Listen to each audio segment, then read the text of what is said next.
everyone, and welcome to Inside Number 23, my podcast, which is all about knitting and sewing and generally living the most crafty life possible. My name is Katie, and you can find me on all of the social medias as Miss Lavelli, although I'm most active on Instagram. And you can also find show notes for this podcast and just general loveliness and chatter at our Ravelry group, which you can find by going to the Groups tab on Ravelry and searching for Inside Number 23. I am coming to you on a rather cold and dreary Sunday here in the UK, which is where I live with my husband Emrys and our lovely little pug puppy Rolly. And a huge welcome back to any of my long-term viewers, and a big hello and welcome if this is your first time watching me. It's really lovely being able to spend a little bit of time with you today. I really appreciate you popping in to chat about some crafty stuff. It has been quite a week inside Number 23 this week. We've been super busy preparing for Christmas. Obviously, it's always a very busy time, but just in general, it feels like we've had so much to do. You'll know all of this if you've been following my Vlogmas, because Vlogmas is indeed happening this year. I am uploading a video every day on this channel in the lead up to Christmas. And yeah, it's been a really lovely experience. It's actually, I always find it a bit odd podcasting during the times when I daily vlog, so during Vlogmas and Vlogtober as I did in October, just because I feel like I've already been checking in with you every day, so there's a lot of stuff that we've already covered. But if you have been watching Vlogmas, you'll know that we've been very busy. We went and saw Harry Potter and the Cursed Child this week, which was so much to say. Emrys and I will be uploading a video about that in the near future, but yes, with that and all of the other preparations for Christmas, it has felt a little bit hectic, and I must admit right off the bat, I don't have any sewing for you this week again, you guys. I'm so sorry. I feel like I've let you down. I do have more than just socks to share with you this week, which is obviously great, but sewing is definitely on the back burner with all of the other stuff that's been going on, but never mind. I've been very much enjoying what I've been doing, and I hope that you also enjoy what I have to share with you this week.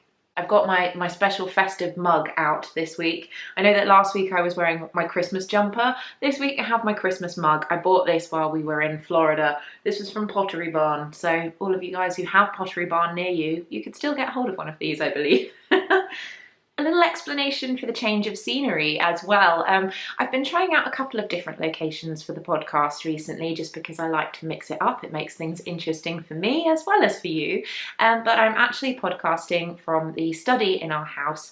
And one of the exciting things that happened this week was that Emrys actually moved all of his bits and pieces out of this study, and it's now an additional room for me to use the computer, and I love it so much. I'm very much enjoying it. So I don't know if we'll be staying in this location long term. I do very much like working in the sewing room, but because I've been relocating everything, the sewing room looks like a bomb's hit it, even more so than it did a couple of weeks ago when I podcast from a different location. So I'm pretty much sure that I shall be returning to my normal location very soon, but while things are all kind of in flux and I have things all over the house, I just wanted to go into a nice, fresh, clear space to podcast so that I could have a clear mind and focus all of my attention on you guys rather than worrying about the mess that was surrounding me. I have one little bit of admin before we get started with the podcast proper this week, and that is I have some prize winners to announce. Yay!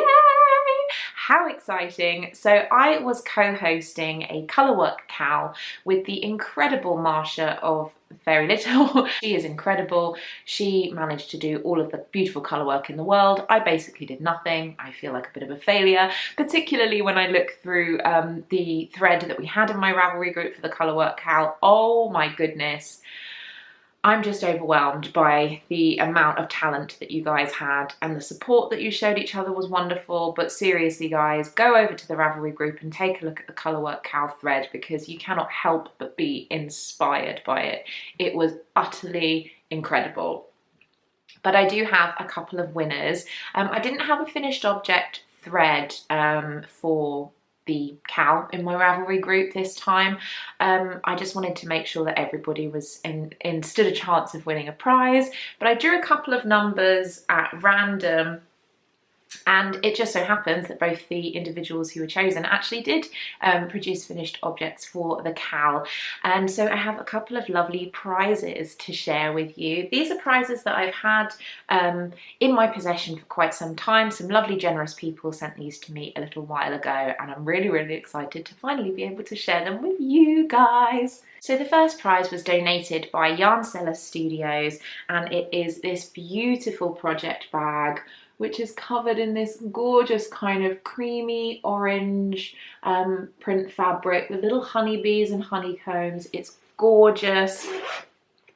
The inside is coordinating fabric that has little honeybee houses, honeycombs again, and I love it. I wish that I could keep it, but I am going to give it to you guys. It also has a handy little strap in the contrast colour and a little mini, some tea and some sweeties included with it. It's a beautiful prize, and I'm really, really happy to be able to give it to one of you lucky, lucky people. And the winner of this prize is actually, your Ravelry name is Jo Hizzle, and your name is Joanna, and you're from Sweden. So yay, congratulations, Joanna. This will be winging its way to you very shortly. If you could send me a personal message, either on Ravelry or on Instagram, with your information, with your address, I can get this posted to you as soon as possible. So congratulations. And Joanna's finished object was a beautiful yoked sweater, which just took my breath away. It was just incredible, and I just think congratulations on such a beautiful project, and also obviously winning a prize. So yay for you. I have one more prize to give away for the York KAL, and this is another project bag. This was made for us and donated by my lovely, lovely friend Shannon of the Socksetra podcast. This is one of her beautiful project bags. It's this gorgeous mustard yellow at the top with a grey bottom. You can see her Socksetra label here.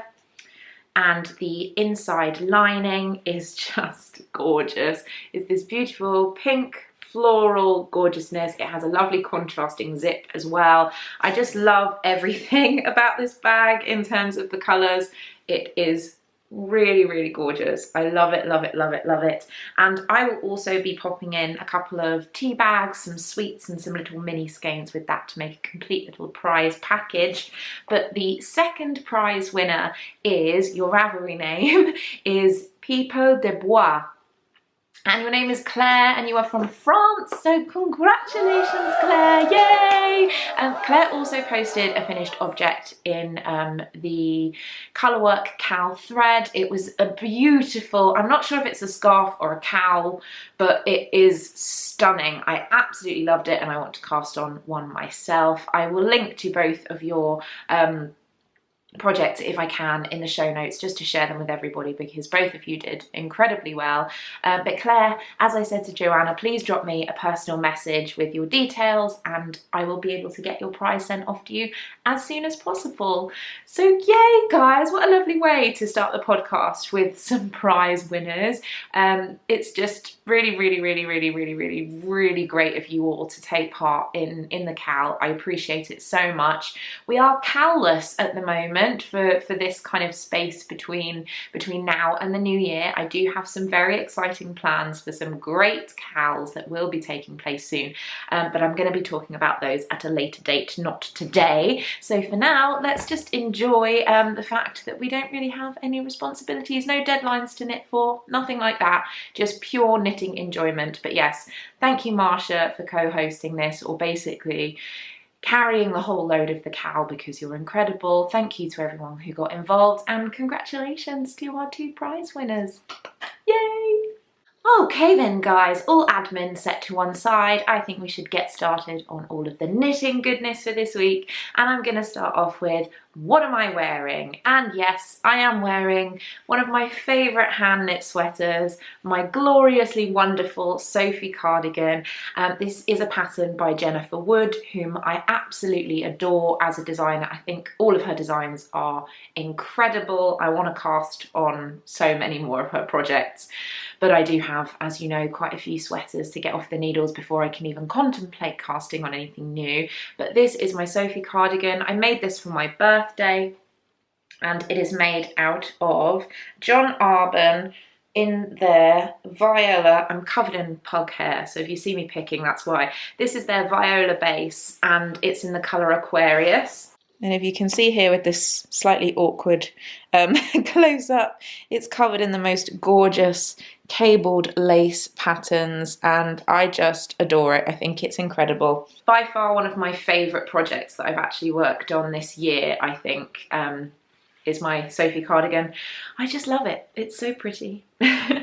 Moving right along then to the knitting goodness, because let's be honest, as always, that's what you're here for, isn't it? The knitting goodness.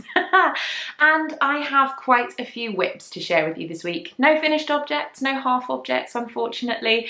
I have been working on pretty much all of my pairs of socks that I have had on the needles, and I've been working on my August mittens, but intermittently in very small bursts, so I don't feel that I have enough to share with you when it comes to my Mercury socks, my toffee apple socks that I shared with you last week, and the August mittens. They are still very much in progress, but literally just a couple of rounds have been added onto them. Nothing that interesting. So I'm going to focus on 3 projects, 3 works in progress this week, all of which have had a more substantial progression on them. This is the problem when you have so many things on the needles. It really feels like you're not making a huge amount of progress on them, even though you're knitting on everything. But then when you're monogamous, you're just working on one thing and all of the others get ignored. So it's the constant inner struggle of being a knitter that wants to knit everything, really. But I'm going to start off this week with my Advent socks. My Advent socks. I purchased a yarny Advent calendar from the incredible Kate Selene. She is an incredible dyer. I absolutely love her. I think she's amazing, and I have been enjoying her Advent calendar so much. You may recall from last week's episode, if you were a regular viewer, that I actually got so excited that I started opening up my Advent calendar early and not actually sticking to the days. I was literally just like, and now I shall open another one. It got to the point where I opened up a good few days before I was supposed to. I didn't knit them into the socks. I just laid them out and looked at them and admired them, and it made me very happy. But I can now say I am just now 1 day ahead, which I think is all right, because today is the 11th. Can you believe it's 2 weeks till Christmas? Just crazy.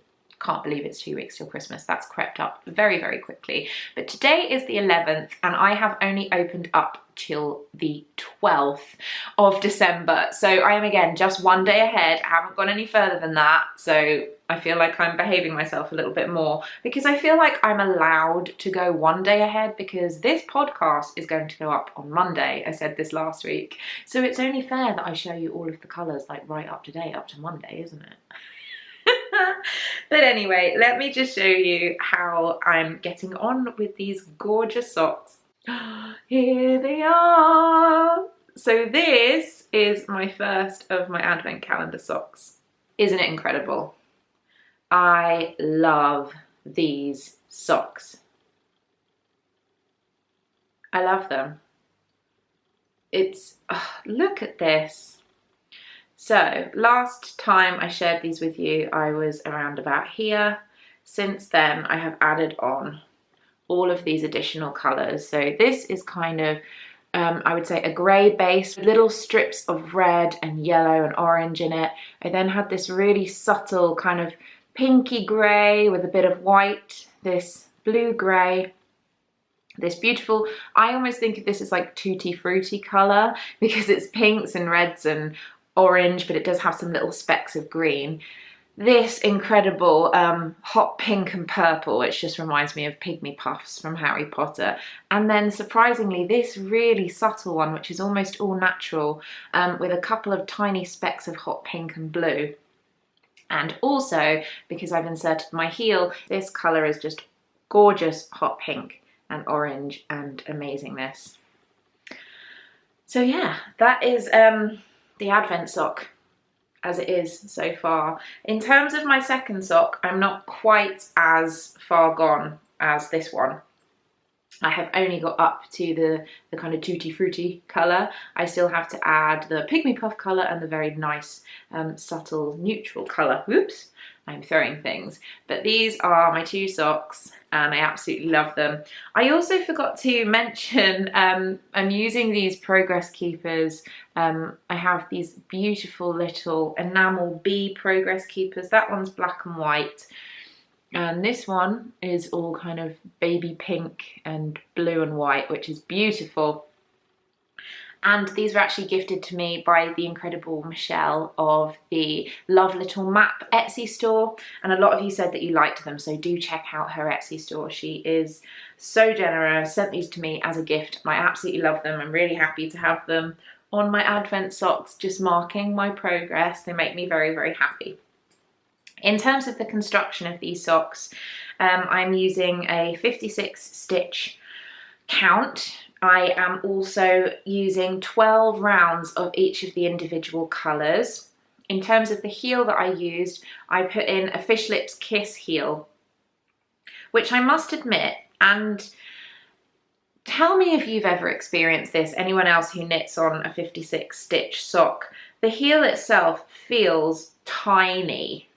It feels tiny. When I put it on my foot, it fits, but it's such a little, tiny little heel. I almost feel that maybe I've read the instructions incorrectly or something like that, but I've read them multiple times. And I'm thinking maybe it's because when I was knitting the Fish Lips Kiss heel previously, I had more stitches on my socks, so either 60 or 64 stitches. But yeah, they fit well. I have been trying them on as I knit them because I want to make sure that the size is perfect.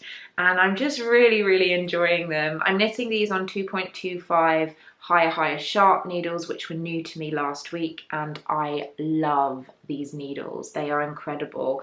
They are just gorgeous. I use the 80 centimetre length to do magic loop. And I just find them so good. I really, really love them.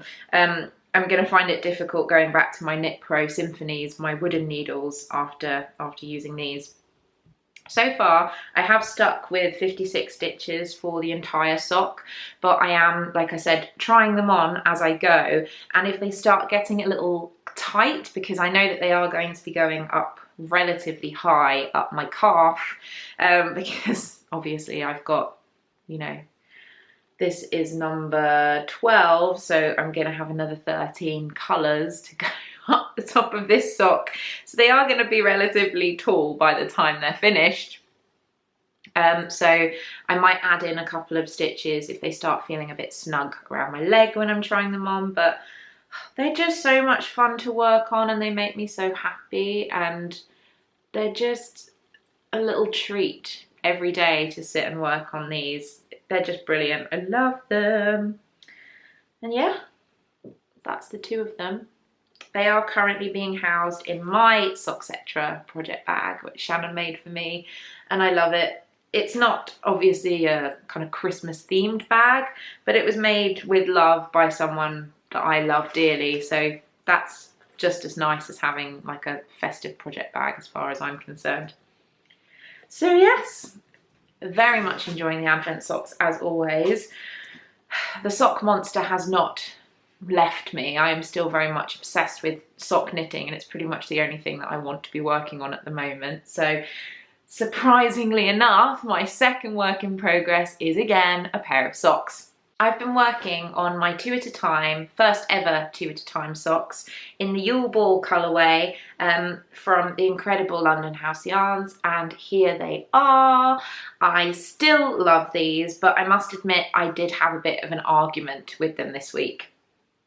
Basically, I was knitting away on these, I was catching up on some TV, and I thought that I had reached the right length that I needed to start inserting the heels. So I thought, I'm not that great at 2 at a time just yet. I'll take one of them off the needle, I'll pop the heel in, and then I'll put the heel into the other one, join them back up and continue with magic loop. As you can see from these socks, there's no heels in here right now. there's no heels, because I had completely miscalculated the length of the sock that I needed, and I'd started to put the heel in the sock when it was just going to be too short. I put the heel into the first sock, I tried it on, and I got very, very cross because I realised that I would have to rip out the whole heel, and then I would have to unravel it, put it back on the needles with the other one. I needed to knit them further, and it was just a bit of a hassle, particularly because I'd spent most of my knitting time for that day inserting the heel into this sock.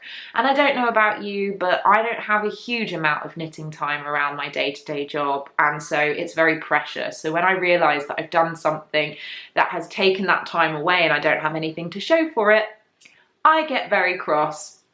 So in the words of the Knitmore girls, it was very much a knitting attacks moment, and I threw a little wobbly, managed to muster up the sensible energy to rip out the heel, to get the socks back onto their needle, and then I ignored them for the rest of the day. And they have been ignored until today when I've brought them out to share them with you. So yes, unfortunately, these were being worked on a great deal. You can see that they have grown since last week with my little progress keepers in here, but they never got their heels. I am very intent on getting these to the right length this afternoon and putting the heels in both, because we're going to the cinema tonight. We're going to see Moana. I am so excited. As a huge Lin-Manuel Miranda fan, I want to hear the music, and the film just looks amazing. But I know that if I can get the heels into these, I can just knit round and round and round and round in the cinema for the rest of the leg, and that will be a really lovely experience, and I'll also be watching a really lovely film, so it's all good. It will basically give me a lovely memory to go with these socks. And I was catching up with Danny of Little Bobbins podcast this morning. I was watching her most recent episode, and she was talking about how she gets emotional about her knits and how having a nice memory linked in with a particular project makes her more likely to want to work on it. And I completely agree. I think if you have a nice memory linked to the yarn that you're using, or the time that you cast that project on, or the person that you're making it for even, or it just means something special to you, you're much more likely, A, to want to knit on it, and B, to want to wear it when it's finished. So I don't want these to have negative feelings around them because I had a little hissy fit over the heel that I had to rip out. I want these to be happy socks that are obviously beautiful self-striping Harry Potter socks, and they're going to have Moana love knitted into them. So that's what I'm going to try and do this afternoon. I've now got completely distracted because I want to knit on these. This is the thing.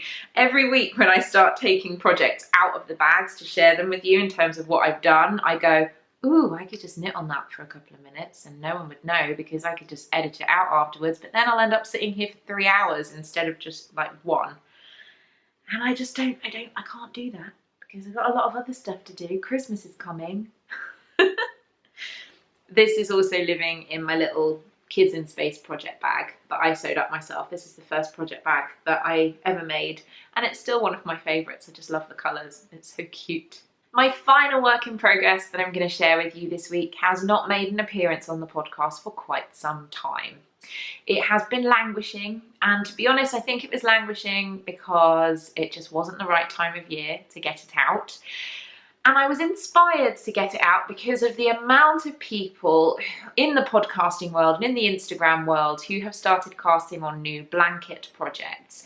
Now, the one that I've seen has been making the rounds everywhere is the crochet stripe blanket, and I do love that project. I think it's beautiful. I don't know what it is about the fact that sometimes one project completely captivates the entire knitting community, or so it seems, but there really are certain projects that just explode across the knitting community, which is so funny because, you know, I don't know, maybe we're all just that like-minded. It's really, really funny. But I knew that there was no way that I was going to let myself cast on a new blanket project when I still had a blanket project that has been languishing for quite some time. So you might have guessed it, You probably guessed right. The project that I started working on again this week was my Cozy Memories blanket. The bag that it's living in is by Molly of the Homespun House, this beautiful big fat tote bag which is bursting at the seams because of the amount of Cozy Memories blanket that has been squished in here. So for those of you who have no idea what I'm talking about when I say Cozy Memories blanket, this is it. Also known as a mitered square blanket. This is what I use with my scrap yarn. When I'm knitting projects and I have scraps left over, or I have mini skeins that have been given to me by other people, I knit them into this blanket, and it's really quite big now. It really is. I picked it up a couple of nights ago. I'm trying to show you all of it and I must look ridiculous. There we go. I picked it up a couple of nights ago because my intent was to start knitting in the remnants of my advent calendar yarn, because I do still have quite a lot left over from each skein when I've knitted them into the socks, and I really wanted to do a whole row of my advent calendar colours in this blanket, and I realised that I hadn't quite completed the previous row when I'd been working on this before. So the squares that I've added this week are these two, and forgive me, but I really can't remember exactly where this yarn came from. I have a huge amount of mini skeins in my stash now, which have been swapped, which have been really kindly gifted to me by lovely people, which are just my own scraps of yarn from various projects. And I know that each one of these minis was gifted to me with huge amounts of love, and that to me is what's important. I don't necessarily need to know exactly who they came from or what the yarn is. The basics of my particular Cozy Memories blanket, I use my construction formula from the amazing Kemper Ray. So Kemper, who does the Junk Yarn podcast, which has just started up again. Yay! And I'm so happy about it because I really missed Kemper. And she is an incredible designer and now incredible yarn dyer for junk yarn yarns. She put together a free pattern which is called the Coziest Memory, and I use her pattern for the setup and the construction of my blanket. So basically how I knit my squares together and the order that I knit them all and everything like that. In terms of all of the other details, I have changed a lot of things from the pattern. The only thing that I take from that particular pattern is the construction. I changed the needle size. I use 2.5 millimeter, 2.5 millimeter DPNs. In terms of my stitch count, I use 51 stitches on these 2.5 millimeter needles. That means that when I'm casting on a square, I use 25 stitches for one side of the square, 25 stitches for the other, and then I pick up one stitch in the center, which means that the center point of each of my squares is really nicely aligned, which is particularly relevant for the particular style of blanket that I am using, because I have this ridge that goes through each of my squares, and when it joins them, if you can see, it's this lovely central ridge that runs down the whole blanket.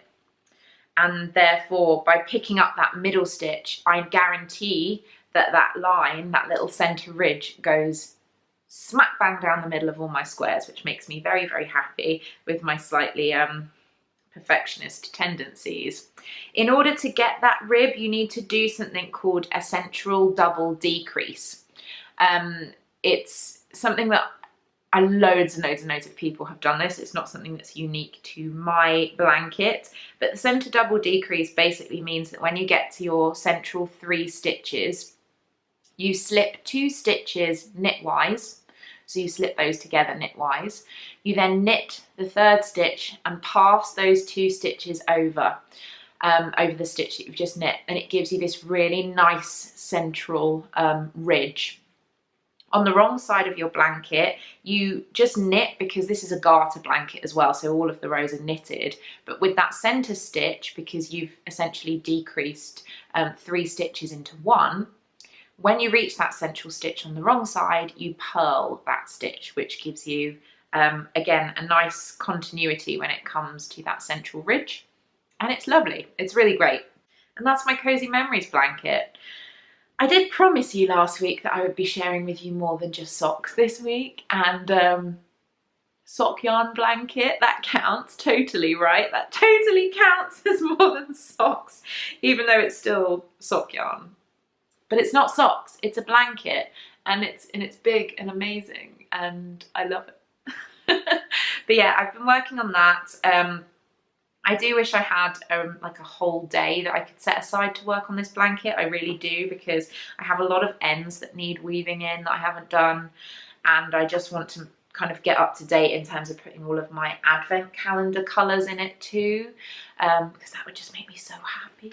But at the moment, I'm just working on it when I can, and it's still such a beautiful project that no matter when I work on it, it makes me really, really happy. So yay, Cozy Memories blanket.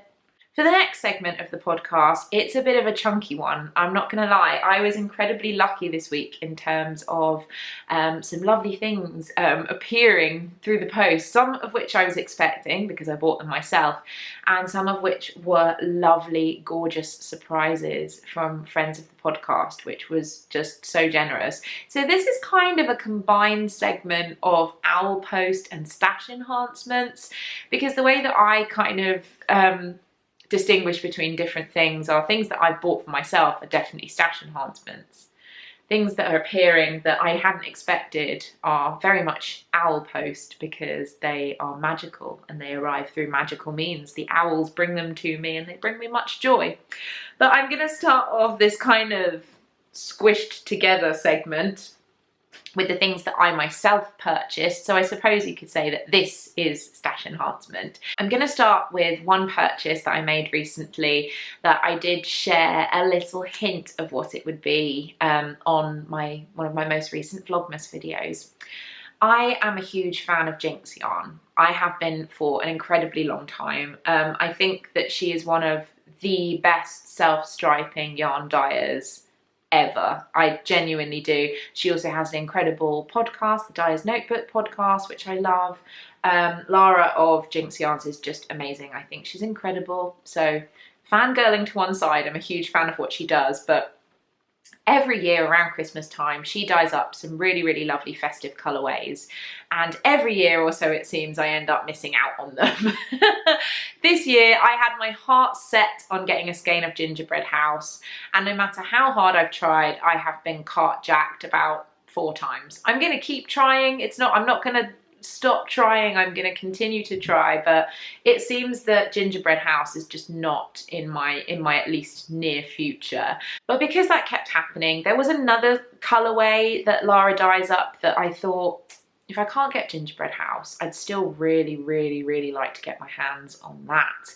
And it was particularly made worse, my want for this particular colorway, because Kristen of the Yarngasm podcast had it and knitted a pair of socks in it. So if you watch her podcast, you'll probably know what colourway I ended up getting. And it is this one. This is the self-striping colourway called Jack and Sally. It is so cool. Lara dyes this up every year, kind of between Halloween and Christmas, because it's a Nightmare Before Christmas inspired colourway. And that's her label, Jinx Yarns. Isn't it gorgeous? But yes, it's based on obviously Jack and Sally from The Nightmare Before Christmas.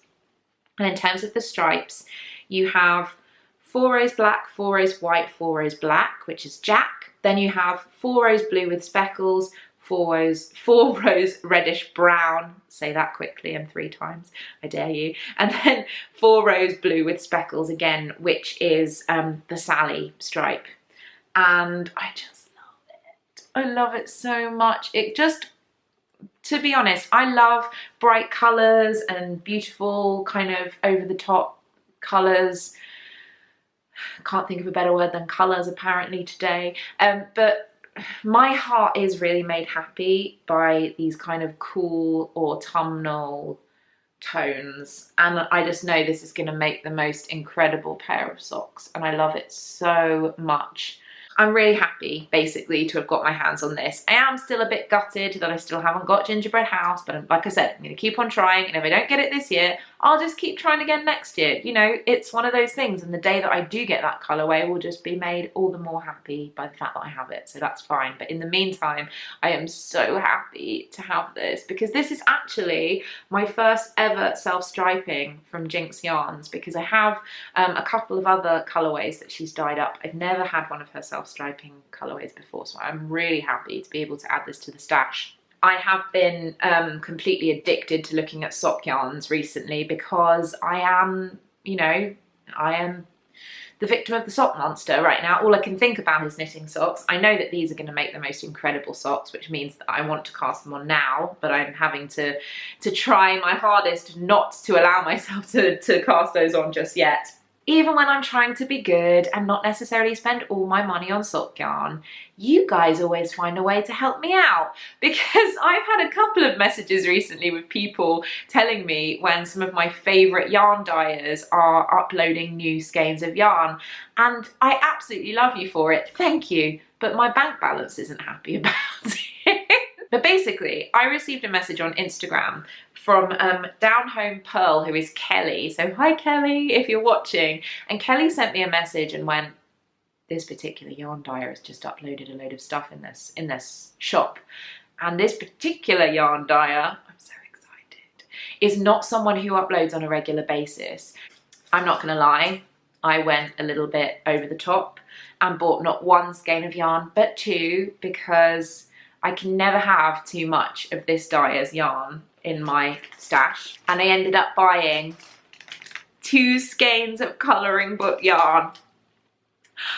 Oh my goodness! I managed to snag 2 colourways that I had been admiring on her Instagram channel. And I really don't want to take them out of the packaging just now, so I'm sorry if you can't see the colourways properly. But this top one, which is kind of mustard, navy blue, grey and black, is called Winter Blues. And again, this appeals to that side of my personality that just loves these kind of muted autumn winter tones. I love it. This one is kind of the polar opposite. This is an Adventure Time inspired colourway. This is the TV inspired colourway, which is lots of kind of pastels and gorgeousness. And I already have the BMO inspired colourway from London House Yarns. So this is just a really nice addition to my Adventure Time family when it comes to yarn. And also, just on the front, you can see that is BMO in a Christmas jumper on a Christmas label. You just don't get much better than that. Honestly, this is like one of the best parcels I've ever received, which is kind of why I'm keeping it wrapped up all lovely, because I just think it looks so gorgeous. I'm really, really happy with it. More self-striping yarn for me. Very, very happy. You can tell I was already at a point in my week where I was so happy. I was so spoiled. My yarn had arrived in time for Christmas, which is kind of what I wanted, because it was like a little Christmas gift to myself. But then on top of these beautiful things, I had some incredible owl post. The magical owls paid me a visit from some incredibly magical people, and I can't even tell you how happy I am with some of these things. It's just... Right, I'm going to start off with lovely Marie Lynn of Purple Lanes got in touch with me and said that she wanted to send me some of her yarn, and I of course said yes, because for one thing, I love yarn. More yarn is always a good thing, but for another thing, just by checking out her Instagram, and I will link all of her details down below, she is an incredibly talented dyer. I think her colourways are stunning, and she said that she had dyed recently a colourway that she thought I would really like, because she knows that I'm a huge fan of autumnal colours, and which I am obviously, and so she thought that this deserved to have a home with me. So the first colourway that she sent me is called Sauvage, which is, I believe, French for wild, or perhaps French for savage. But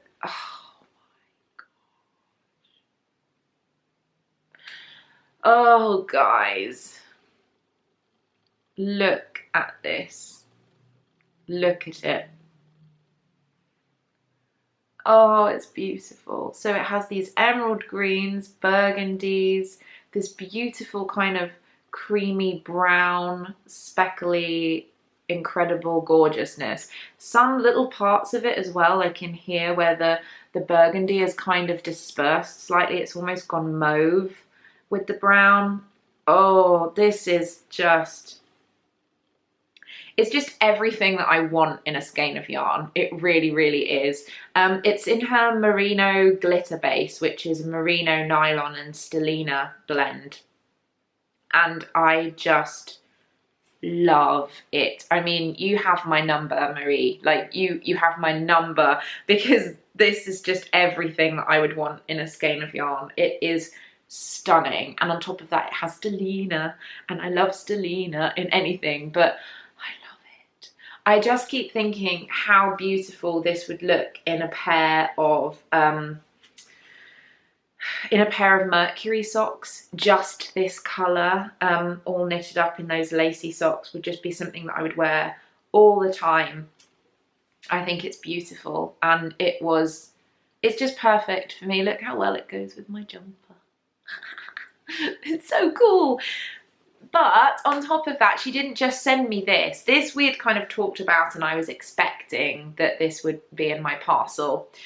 But she also sent me, because she is too kind and too good, another skein. I'm going to do my best to pronounce this with my my GCSE standard French. Enchanceuse, which I believe means enchantress in English. And she sent me this because she thinks it will go with my coat, which is still being made. If I finally get some time to work on that coat today, it will be a miracle. But I'm just going to show it to you because it's just too beautiful. Look at this yarn, you guys. Oh my goodness. So if the Sauvage colour appeals to my love of autumn and all things kind of natural and autumnal jewel tone, this appeals to my love of anything kind of slightly gothic, mysterious. I mean, the name Enchantress for it is just perfect, or Enchanceuse, I hope I'm pronouncing that correctly. It's perfect because look at it. You couldn't get a better name for this colorway. Oh, I love it so much, and it's so beautiful. I want it like on my head.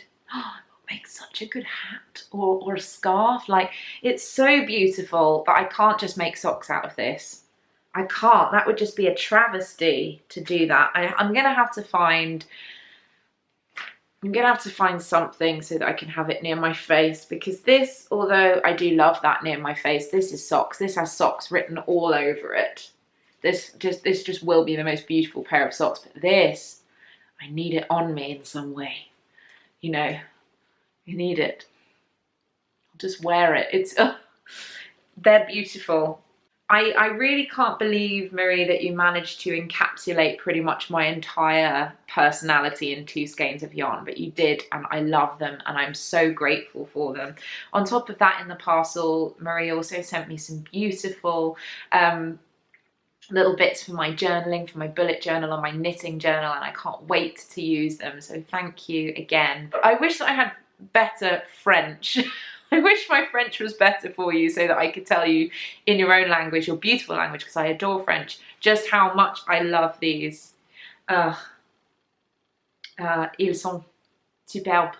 Merci, merci beaucoup. It's about as much as you get from me. And that was probably all wrong, but thank you so much. And guys, please check her out, because just stunning. Just absolutely stunning. Now, if all that wasn't enough, I also received another parcel this week, and this one was particularly special and close to my heart because it was completely unexpected, and it was also sent by someone who very kindly, very generously sent a prize for the podcast this year, and that was lovely, lovely Hannah of Circus Tonic Handmade. And she sent, well, she didn't send, she provided a prize for one of our KALs earlier this year, and it was beautiful. It was a beautiful prize, and I loved it. And I remember being super jealous of the person who got it. It was for our void along. I believe it was the void along, Hannah, wasn't it? Because we were talking about how excited you were about the void along. And I think that everything Hannah does is incredible. She just has a lovely eye when it comes to colours, and her palette is just superb, just amazing.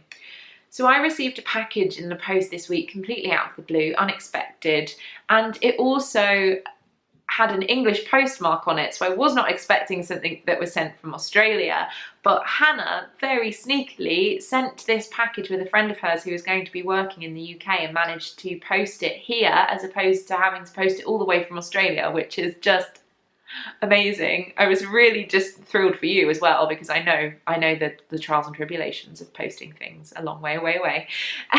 But I'm babbling because I find it a little difficult to talk about exactly what Hannah sent me, because it really touches me so much that I get quite emotional, and it won't be the first time that I've got emotional on the podcast if I do, because I'm known to get a bit teary-eyed. That's just who I am. But she wanted to thank me for mentioning her yarn, allowing her to be a part of the knit along, which I think is so kind and sweet, because I just thank you, Hannah, for being so generous and donating your beautiful products to the podcast. But she sent me one of the most thoughtful things that I've ever been sent. She has specifically dyed a colourway for me. It's completely unique. It's completely unique for me, and it is called A Girl, a Boy and Their Pug Make 3, and I can't tell you how happy it makes me. She also said that she thinks that it will go really nicely with my coat. A lot of you guys are very excited about this coat as much as I am, which means I really do need to get a move on with it. But she sent me 3 skeins of this beautiful 100% Australian superwash merino yarn in the A Girl, a Boy and Their Pug Make 3 colourway. And here it is. This is not showing up true to colour on the camera at all, which is a little bit disappointing. Maybe if yeah, this is coming out on the camera as being quite reddy orange, which it does have a hint of that, but it's much more dusky pink colour with orange, with burgundy in there. It's incredible. She sent me 3 skeins of this, which is so generous. And she mentioned that she thought it would make a nice featherweight cardigan, because I have talked about wanting to make another featherweight. I have my my lovely Vool and Vine Yarns Gashly Crumb featherweight. The featherweight cardigan, by the way, is a pattern by Hannah Fettick, if you're not aware of that. And I do think this would make a beautiful featherweight cardigan, but since it arrived a couple of days ago, I have just been trawling Ravelry to find similar kind of patterns that might work, because I'm always into trying something new, and to be honest, this yarn is so special, it needs a special project to go with it. I also considered the Madewell, because I love the Madewell. I think it's really, really gorgeous. But again, I'm very open at the moment, guys, to different patterns. So if you think that you know something that this would work well with, please let me know. The yardage is 393 yards per skein, and there are 3 skeins. So I believe that puts it up at about 1,100 and I think it's just shy of 1,180 yards. So if you do know any patterns, fingering weight yarn for a sweater or a cardigan that would take that kind of yardage, and you guys know my style, I'm very kind of vintage inspired. I love a bit of lace, I love a little bit of cabling, a little bit of interest, or something simple if it's classic, because to be honest, this yarn is just everything. I love it. So let me know what you think, or if you have any ideas, because I would really, really want this to be something super special, because that's what it feels like to me. It feels like, going back to what Danny was saying about being emotionally attached to your yarn, just looking at this makes me want to cry. I'm finding it quite difficult holding myself together, just kind of talking about this and how generous Hannah has been. Because you are, Hannah, you're incredibly generous, you're incredibly talented, you're a wonderful, wonderful person, and I feel incredibly privileged to have been able to work with you in the way that I have, so thank you. And thank you again for this. And I'm just glad that nobody saw me cry when it arrived, because it was a little bit embarrassing, and I'm glad that the postman had gone by the time I opened the parcel, because my goodness, he would have been like, "What's wrong? You're crying over yarn?" And I would have been like, yeah, it's what I do.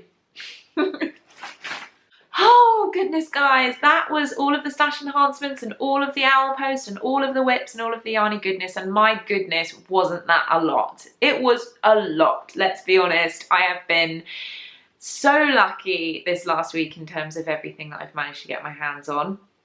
But I want to finish up this week's episode, as always, with one of my favourite segments, which is, of course, General Waffle. General Waffle. And it's going to be a little bit of a short and sweet General Waffle, again, because I feel that all of the content that I've talked about this week has taken up a lot of time.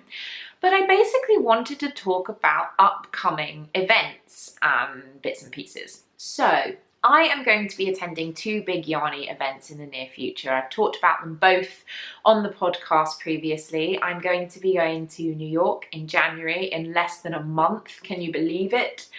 Oh, you know, less than a month till Vogue Knitting Live and 2 weeks till Christmas. It's just blows my mind. But I'm also going to be going to the Edinburgh Yarn Festival in March. I'm so excited about both of these events. But I basically wanted to put out a little call to you guys, because I know that you're from all over the world, and I love that. I love the diversity of my audience that watches this podcast. I want to know what you guys think are worthwhile things for us to do during our time away. Now, when we're in New York, yes, I'm going there for Vogue Knitting Live, but Emrys and I are going to be away for around about 10 days or so, I believe, in total. And we want to fit as much in as we can possibly do. This is quite a big deal for us going to New York. It's not something that we get to do very easily. We were very lucky that we managed to be in a position where we could afford this time and take the holiday time off. And we're so excited to have a lovely holiday together, and we just want to make sure that we're doing everything that we possibly can during our time there. We've both been to New York before, so we have done the usual kind of tourist attraction type things. We've been to Ellis Island, we've been to the Empire State Building, we've done all of the touristy things. And much as we enjoyed those, this time we really, really want to kind of experience more the people's New York, as opposed to the touristy version of it that we've experienced before. And what I'm basically trying to say is, guys, tell me some recommendations for what to do. We want to start putting some kind of plan together so that we don't miss anything, because we're both list makers and we like to be organised for these kind of things. So let me know your thoughts. Is there something that we really, really, really should be doing if we can, besides seeing Hamilton, which I know we're probably not going to be able to do even if we enter the lottery every single day. Now, I've spent a lot more time in Edinburgh than I have in New York. It's a lot closer to me, and I actually worked there, although I have worked in New York briefly. I've worked more and for longer periods in Edinburgh in the past when I was still performing. And I just want to know, is there something there that I might have missed?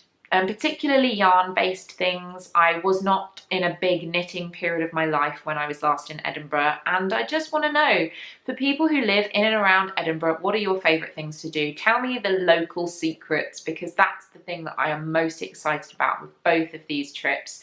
Those of you who are in and around New York or who know it well, those of you who are in and around Edinburgh or who know it well, let me know what I should be doing. Let me find some really, really good things that I should be getting up to, because I am so excited. And obviously, guys, I'm going to be vlogging the whole time that I'm there. So any good thing that you give me to do, I'm going to be able to share it with you. So please, guys, help me. help me organise this, because I'm really excited, but I'm also the type of person who, if they aren't super organised, is starting to get a little bit stressed. So help a fellow knitter in need. And with that, guys, that is everything for this week's podcast. Thank you so much for watching. As always, I love and appreciate every single one of you. If you've enjoyed the video, please like it. Now is a very good time to subscribe, because there's lots of new content coming at you every day, so you probably want to be kept aware of when that's up here, if you enjoy it, that is. But for now, I hope you're all really enjoying this time of year, whether you celebrate Christmas or not. Just get cozy, get some knitting, have your loved ones around you. That sounds perfect. I will see you all next week, but for now, happy sewing, happy knitting, and I'll see you soon. Bye!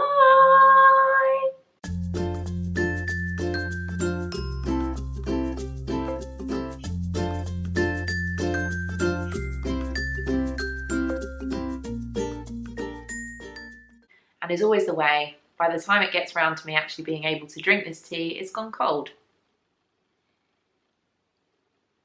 Still very tasty, but very cold.